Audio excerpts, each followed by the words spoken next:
મિત્રો, આજે હું તમને એક ખૂબ જ અસરકારક અને શાનદાર પરિણામ આપતો ઘરેલું નુસ્ખો જણાવવા જઈ રહી છું, જેને જૂના સમયની પરંપરાગત ચિકિત્સા પદ્ધતિ અને વર્ષોના અનુભવોનો એક ભાગ માનવામાં આવે છે. આ ઉપાય ખાસ કરીને એવા લોકો માટે ખૂબ જ મહત્વનો ફાયદાકારક માનવામાં આવે છે, જેમના શરીરમાં હાડકાનો દુખાવો, જકડાઈ જવું, અકળાઈ જવું, ભારેપણું અથવા સાંધાને લગતી સમસ્યાઓ સતત રહેતી હોય છે. આ રીત ધીમે ધીમે આ બધી સમસ્યાઓને અંદરથી ઓછી કરવામાં મદદ કરે છે અને શરીરને ફરીથી પહેલાંની જેમ હળવું, સ્ફૂર્તિલું અને એક્ટિવ બનાવવામાં સહાયક માનવામાં આવે છે. આમ તો હું પહેલાં પણ હેલ્થ સાથે જોડાયેલી અને અનેક બીમારીઓ અને શારીરિક સમસ્યાઓ પર વિડીયો બનાવી ચૂકી છું, જેમાં દરેક બીમારી વિશે વિગતવાર માહિતી આપવામાં આવી છે અને તેના માટે કેટલાક આયુર્વેદિક તેમજ ઘરેલું નુસ્ખાઓ તમારી સાથે શેર કરવામાં આવ્યા છે. પરંતુ આજે હું તમને જે ઘરેલું રીત જણાવવાની છું તે બીજા કેટલાય ઉપાયોની સરખામણીમાં વધુ સરળ અને વધુ પ્રભાવશાળી માનવામાં આવે છે. આ એટલો સરળ ઉપાય છે કે કોઈ પણ વ્યક્તિ વધુ મહેનત કર્યા વિના અને વધુ સમય બગાડ્યા વિના તેને તરત જ તૈયાર કરી શકે છે. આ ઉપાયની સૌથી મોટી વિશેષતા એ છે કે તેને તૈયાર કરવા માટે માત્ર 2 જ વસ્તુઓની જરૂર પડે છે અને આ બંને વસ્તુઓ એટલી સામાન્ય છે કાં તો તમારા ઘરના કિચનમાં પહેલેથી જ હાજર મળી જશે અથવા તો તમારી આસપાસની કરિયાણાની કે જનરલ સ્ટોર પર થોડી જ મિનિટોમાં સરળતાથી મળી જશે. તેને બનાવવાની રીત પણ ખૂબ જ સરળ છે. ભલે તમે સવારનો સમય પસંદ કરો કે સાંજનો, આ દરેક સમયે ઉપયોગમાં લઈ શકાય છે અને ખૂબ જ ઝડપથી તૈયાર થઈ જાય છે. પરંતુ મિત્રો, અહીં એક ખૂબ જ મહત્વપૂર્ણ વાત સમજવી પણ અત્યંત જરૂરી છે. આ ઉપાયનો ફાયદો પૂરો ત્યારે જ મળશે જ્યારે તમે મારી દરેક વાતને ધ્યાનપૂર્વક સાંભળશો, દરેક લાઈનને સારી રીતે સમજશો અને કોઈ પણ ઉતાવળ વિના તેને તમારી રોજિંદી જિંદગીનો એક ભાગ બનાવશો. ત્યારે જ તમને આનો વાસ્તવિક લાભ જોવા મળી શકશે. વિડીયોમાં આગળ વધતા પહેલાં કમેન્ટ કરીને મને એ પણ જરૂર જણાવો કે તમે ક્યાંથી જોઈ રહ્યા છો અને શું તમે દિલ્હી, પટના, ઇન્દોર, લખનૌ કે ભારતની કોઈ બીજા દેશમાંથી જોડાયેલા છો. હું દરેક કોમેન્ટને ધ્યાનથી વાંચું છું અને તમારી પ્રતિક્રિયાની આતુરતાથી રાહ જોઉં છું. તમારો અભિપ્રાય મારા માટે ખૂબ જ મહત્વપૂર્ણ છે. હવે જરા વિચારો, જો તમારા ખભામાં હંમેશા ભારેપણું અનુભવાતું હોય, જેમ કે ત્યાં કોઈ મોટો બીજ મૂકેલો હોય, જો સમયે સમયે ત્યાં દુખાવો કે ખૂંચવા જેવું એવું લાગતું હોય, જો તમારા ઘૂંટણમાં સોય ભોકાતી હોય તેવું લાગતું હોય કે ચાલતી વખતે બળતરાનો અહેસાસ થતો હોય, આવી સ્થિતિમાં આ માહિતી તમારા માટે ખૂબ જ ઉપયોગી સાબિત થઈ શકે છે. જો તમારા હાથ અને પગના સાંધામાં સતત દુખાવો કે અકળામણ રહેતી હોય, જો તમારી માંસપેશીઓમાં દરેક સમયે ખેંચાણ, કસાણ કે તણાવ અનુભવાતો રહેતો હોય, તો માનો આ દેશી ઉપાય તમારા માટે કોઈ વરદાનથી ઓછો સાબિત નહીં થાય. ખાસ કરીને ત્યારે જ્યારે તમે સીડીઓ ચડો છો અથવા ચાલવાનું શરૂ કરી દો છો અને તે જ સમયે દુખાવો કે અસુવિધા વધી જાય છે, ત્યારે તમારે આ ઘરેલું નુસ્ખાને ચોક્કસપણે અપનાવીને જોવો જોઈએ. ઘણા લોકોને આનાથી સારો લાભ મળતો જોવામાં આવ્યો છે. જો મિત્રો, આપણા શરીરની અંદર જ્યારે પણ 2 હાડકાં પરસ્પર મળે છે ત્યારે એક સાંધો એટલે કે જોઈન્ટ બને છે. એ સાંધાની વચ્ચે મુલાયમ પડ આવેલું હોય છે જે કુશનની જેમ કામ કરે છે. સામાન્ય ભાષામાં લોકો તેને કુશન કહે છે, પરંતુ મેડિકલ ભાષામાં તેને કાર્ટિલેજ કહેવામાં આવે છે. આ જ કાર્ટિલેજ બંને હાડકાને પરસ્પર ઘસાતા બચાવે છે અને શરીરની મૂવમેન્ટ એટલે કે હરવા ફરવાનું સરળ બનાવે છે. પરંતુ જેમ જેમ વ્યક્તિની ઉંમર વધતી જાય છે અથવા શરીર અંદરથી નબળું પડવા લાગે છે, તેમ તેમ આ કાર્ટિલેજ ધીમે ધીમે ઘસાવા લાગે છે. કેટલી વાર આ પડ એટલું બધું ઘસાઈ જાય છે કે લગભગ સમાપ્ત થવાની સ્થિતિમાં પહોંચી જાય છે. જ્યારે આ કુશન જેવું સુરક્ષા કવચ ઓછું થઈ જાય છે, ત્યારે બંને હાડકાં સીધા એકબીજા સાથે અથડાવા લાગે છે અને આ જ કારણે ઘૂંટણ, ખભા કે કોઈ પણ સાંધામાં અસહ્ય દુખાવો, સોજો અને પરેશાની શરૂ થઈ જાય છે. ઘણા લોકો જણાવે છે કે તમને ઘૂંટણમાં સોય ભોકાતી હોય તેવી પીડા થાય છે, ખભા પૂરી રીતે જકડાઈ જાય છે અને આંગળીઓ પણ સરળતાથી વળી શકતી નથી. તમે પણ કેટલાય વડીલોને એવું કહેતા જરૂર સાંભળ્યા જ હશે, હવે સીડીઓ ચડવી મુશ્કેલ થઈ ગઈ છે, આંગળીઓ બરાબર મુઠ્ઠી વાળી શકાતી નથી અને ઊભા થતાં જ પગમાં અસહ્ય દુખાવો શરૂ થઈ જાય છે. આ બધા સંકેતો સ્પષ્ટપણે જણાવે છે કે તેમના સાંધાનું કાર્ટિલેજ કાં તો ખૂબ પાતળું થઈ ચૂક્યું છે અથવા તો લગભગ ખતમ થવાની અણી પર આવી ગયું છે. હવે હું તમને જે ઉપાય વિશે જણાવવા જઈ રહી છું તેની સૌથી મોટી વિશેષતા એ છે કે તેના શરીરમાં કાર્ટિલેજ ફરીથી બનાવવામાં મદદરૂપ માનવામાં આવે છે. જૂના ખરાબ સાંધાઓની સ્થિતિને સુધારક સહાયક માનવામાં આવે છે અને હાડકાને ફરીથી મજબૂત તેમજ લચેલા બનાવવામાં મદદ કરે છે. જેમ કે તમને પહેલાં જણાવ્યું, તેને તૈયાર કરવા માટે માત્ર 2 જ વસ્તુઓની જરૂર પડે છે, પરંતુ તેને કઈ રીતે મેળવવાની છે, કેવી રીતે તૈયાર કરવાની છે અને કઈ રીતે ઉપયોગમાં લેવાની છે તે સમજવું ખૂબ જ જરૂરી છે. તેથી હું તમને હાથ જોડીને વિનંતી કરું છું કે પૂરી માહિતીને ધ્યાનપૂર્વક સાંભળો, સારી રીતે સમજો અને તમારી લાઈફમાં અપનાવીને આનો લાભ જરૂર મેળવો. અધૂરી માહિતીના આધારે કોઈ પણ પગલું ન ભરો. પૂરી પ્રક્રિયાને સમજવી જ સફળતાની ચાવી છે. સૌથી પહેલા તમારે એક સાફ અને પૂરી રીતે સુકાયેલી કાચની બોટલ લેવી પડશે. અહીં સૌથી મહત્વની વાત એ છે કે આ બોટલ કોઈ પણ સંજોગોમાં પ્લાસ્ટિકની ન હોવી જોઈએ, પરંતુ માત્ર કાચની બોટલ જ હોવી જોઈએ. તો જ આ ઉપાય સાચી રીતે તૈયાર થઈ શકશે. કારણ કે જ્યારે પણ આપણે કોઈ તેલ, ખાસ કરીને દેશી કે આયુર્વેદિક નુસ્ખાઓમાં ઉપયોગમાં લેવાતું તેલ પ્લાસ્ટિકની બોટલમાં રાખીએ છીએ, ત્યારે તે પ્લાસ્ટિકના કેમિકલ્સ ધીમે ધીમે તેલની ક્વોલિટીને ખરાબ કરવાનું શરૂ કરી દે છે અને તેનો પ્રભાવ પણ ઓછો થવા લાગે છે. જો તમારા ઘરમાં પહેલેથી જ રાઈનું તેલ એટલે કે સરસવનું તેલ હાજર હોય તો તમે તેનો ઉપયોગ કરી શકો છો. પરંતુ જો તમે ઈચ્છો કે આ ઉપાય વધુ ઝડપથી અને વધુ ઊંડાણપૂર્વક અસર બતાવે, તો મારી સલાહ એ જ રહેશે કે રાઈના તેલની જગ્યાએ તમે તલના તેલ વાપરો. કારણ કે તલનું તેલ પૂરી રીતે નેચરલ અને કોઈ પણ ભેળસેળ વગર માનવામાં આવે છે અને સદીઓથી દરેક પ્રકારના દુખાવાને ઓછો કરવાનો એક પ્રભાવશાળી રસ્તો માનવામાં આવતો હતો. આયુર્વેદમાં પણ તલના તેલને સૌથી શ્રેષ્ઠ અને અત્યંત પ્રભાવશાળી તેલ બતાવવામાં આવ્યું છે, ત્યાં સુધી કે જેના ધાર્મિક અને આયુર્વેદિક ગ્રંથોમાં પણ ઉલ્લેખ મળે છે. તેલ શબ્દની વાસ્તવિક શરૂઆત તલ શબ્દ પરથી જ થઈ છે અને બાકીના બધા તેલ પછીથી અસ્તિત્વમાં આવ્યા છે. આયુર્વેદના પ્રસિદ્ધ પુસ્તક અષ્ટાંગ હૃદયમાં પણ સ્પષ્ટ રીતે બતાવવામાં આવ્યું છે કે જે વ્યક્તિ રોજે તલના તેલથી હળવી હાથે પૂરા શરીરની માલિશ કરે છે, તે જીવનભર ઘૂંટણના દુખાવા, સાંધાની અકડામણ અને શરીરના વિવિધ ભાગોમાં થતા દુખાવાની ઘણી હદ સુધી સુરક્ષિત રહી શકે છે. એટલા માટે મિત્રો, હું તમને એ જ સલાહ આપવા માંગીશ કે તમે આ દેશી ઉપાયને રાઈના તેલની જગ્યાએ તલના તેલનો ઉપયોગ કરો, જેથી આની અસર ઝડપથી પણ થાય અને આ શરીરની અંદર સુધી ઊંડાણપૂર્વક પોતાનું કામ પણ કરી શકે.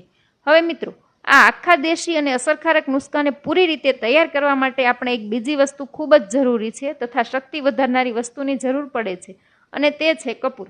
કપૂરનું નામ લગભગ દરેક ઘરમાં જાણીતું છે અને મોટા ભાગના લોકોએ તેના વિશે સાંભળ્યું જ હોય છે. સામાન્ય રીતે તેનો ઉપયોગ પૂજા પાઠ, આરતી અને ધાર્મિક કાર્યોમાં કરવામાં આવે છે. પરંતુ મિત્રો, કપૂરનો ઉપયોગ માત્ર પૂજા અને ધાર્મિક કાર્યો પૂરતો સીમિત નથી માનવામાં આવતો. આજના સમયમાં ઘણા લોકો કપૂરનો ઉપયોગ શ્વાસ સંબંધી તકલીફોને ઓછી કરવામાં, બંધ નાક ખોલવા અને ત્યાં સુધી કે શરીરની અંદર ઓક્સિજન લેવલને સારું જાળવી રાખવા માટે પણ કરે છે. કપૂરની સૌથી મોટી ખાસિયત એ માનવામાં આવે છે કે તે શ્વાસ લેવાની ક્ષમતાને ઝડપથી સુધારવામાં મદદ કરે છે અને આપણા લંગ્સ એટલે કે ફેફસાને મજબૂત બનાવવામાં સહાયક થાય છે, જેથી શરીરમાં તાજગી અને એનર્જી જળવાઈ રહે. પરંતુ આ ખાસ કરેલો નુસ્ખો આપણે કપૂરનો ઉપયોગ માત્ર દુખાવો, સોજો અને સાંધામાં જામી ગયેલી જકડામણને ઓછી કરવા માટે જ કરીશું, જેથી જ્યાં પણ હાડકાને લગતી પરેશાની હોય ત્યાં સુધી તે ઊંડાણપૂર્વક આરામ પહોંચાડી શકે. હવે કપૂરના માત્ર 2 નાના ટુકડા લઈ લેવાના છે. આ ટુકડાઓને કોઈ ખાંડણી દસ્તા કે કોઈ મજબૂત વસ્તુની મદદથી ધીમે ધીમે ખાંડવાના છે, જ્યાં સુધી કે તે પૂરી રીતે બારીક પાવડર ના બને, એટલે કે ઝીણા ચૂર્ણનું રૂપ લઈને. એ વાતનું ખાસ ધ્યાન રાખજો કે તેમાં કોઈ પણ મોટો, જાડો કે ટુકડો ન રહી જાય, કારણ કે જેટલો વધુ બારીક પાવડર હશે એટલી જ સારી રીતે તે તેલમાં ભળી શકશે. હવે જે પાવડર તૈયાર થઈ ચૂક્યો છે તેને સાફ અને પૂરી રીતે સુકાયેલી કાચની બોટલમાં નાખી દો, જેમાં તમે પહેલાથી જ તલનું તેલ ભરી રાખેલું છે.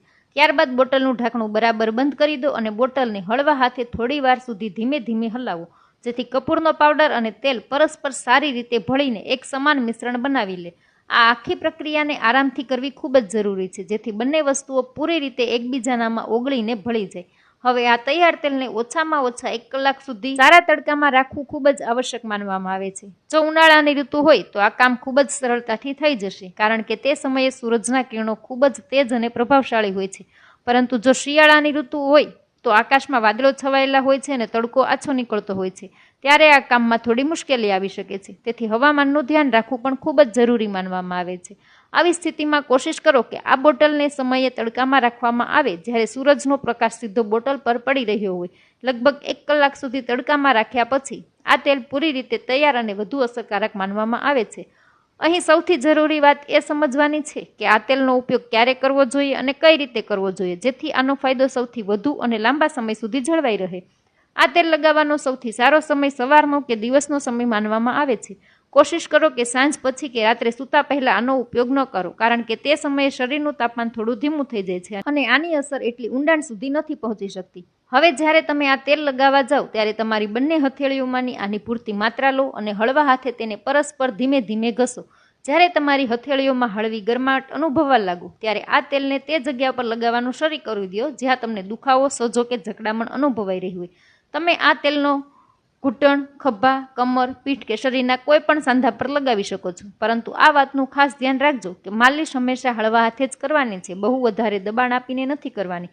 કારણ કે હળવી માલિશ તલને તેલને ધીમે ધીમે અંદર સુધી પહોંચાડવામાં મદદ કરે છે. આ તેલ ધીમે ધીમે શરીરની અંદર જઈને પોતાની અસર બતાવવાનું શરૂ કરી દે છે. જેટલું સરળ આ તેલને તૈયાર કરવું છે, એટલો જ ઊંડો અને લાંબા સમય સુધી રહેનારો એનો પ્રભાવ માનવામાં આવે છે.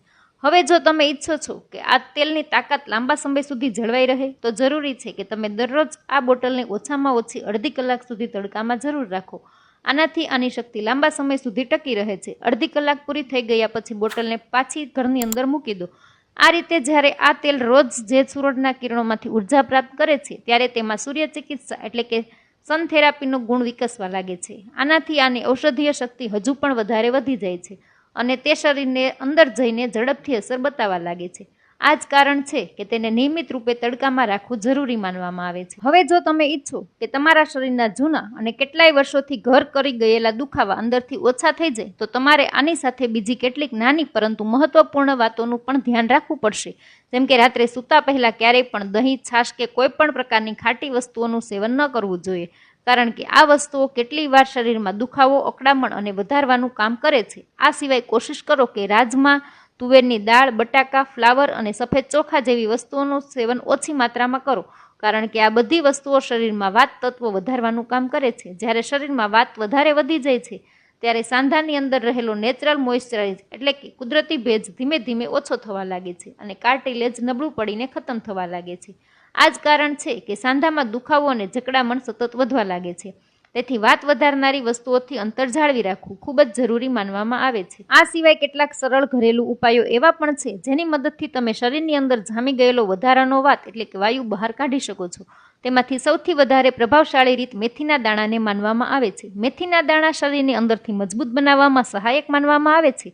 તમારે દરરોજ રાત્રે સૂતા પહેલા 1 ચમચી મેથીના દાણા પાણીમાં પલાળીને રાખી દેવાના છે અને આગલી સવારે ઉઠીને ખાલી પેટે તે પલાળેલા દાણાને બરાબર ચાવીને ખાઈ લેવાના છે. આ રીતે શરીરમાંથી વધારાનો ગેસ, સોજો અને ભારેપણું બહાર કાઢવામાં ખૂબ જ કારગર માનવામાં આવે છે અને આનાથી સાંધાઓનું સ્વાસ્થ્ય લાંબા સમય સુધી સારું જળવાઈ રહે છે. સાથે જ શરીર હળવું, આરામદાયક અને ઉર્જાવાન અનુભવવા લાગે છે. આની સાથે જ એક ખૂબ જ સરળ પરંતુ અત્યંત શક્તિશાળી યોગાસન માનવામાં આવે છે, પવન મુક્તાસન.